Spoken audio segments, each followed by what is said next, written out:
This is Stevey Checkers, and today we are going to be speaking about Hycroft Mining Company.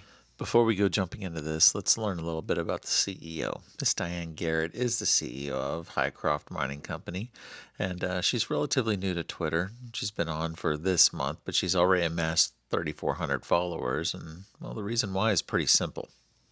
She's leading a mining company that has a massive amount of debt, and well, it's kind of hard to keep the doors open with that kind of debt, especially when you're out there looking for gold, silver, and other precious metals.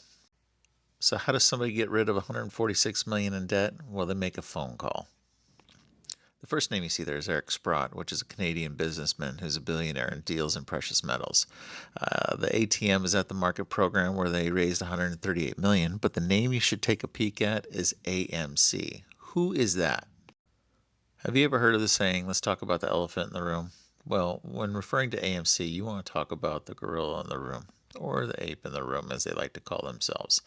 This guy has single-handedly created a culture where they basically want to stick it to the man in Wall Street. And who better than CEO Adam to go and double down and raise money in the unconventional way for his company than by investing in precious metals? Hycroft is nestled in the heart of Nevada, where is a very, very rich gold region. The sheer size alone dwarfs Manhattan. This is an absolutely large project. Now, the Rosebud project on the lower right-hand corner, that's independently owned by somebody else. There hasn't been a lot of activity at this site since 2014 because they just haven't had the money to go forward with exploration, but all that has changed now. Now, appraisal wells have been dug, and they've done their due diligence and their homework. They just needed the finances to go and pull it all out. One thing's for certain, though, there's definitely going to be a need in the future for silver and gold and all these other precious metals. Let's stop and pretend it's 2005 and you're listening on your iPhone 5S.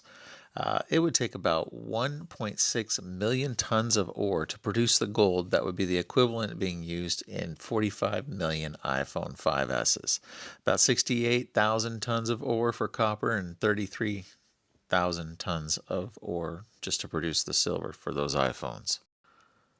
These precious metals need to come from somewhere, and in the current state of the world, you're going to see lots of countries that are going to want some homegrown resources. So with that being said, I don't know what to think about this play, but if they got the backing by the AMC crowd, who knows where this thing's going.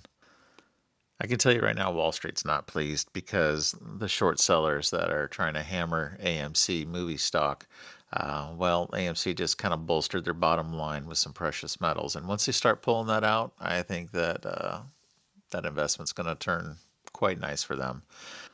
This has been a short and sweet one. There's still a lot more to learn, but there's so many wild cards that are out and involved with this stock just because of the crew that's getting behind it. These guys have a cult following, and they like to destroy the suits on Wall Street. So take it for what it is. Do your homework. Find out a little bit more. It's been a short one here, but I appreciate your eyes, your ears, and your time. Thank you much. Have a great day. Please do me a solid and smash that subscribe button if this was any value. I appreciate it.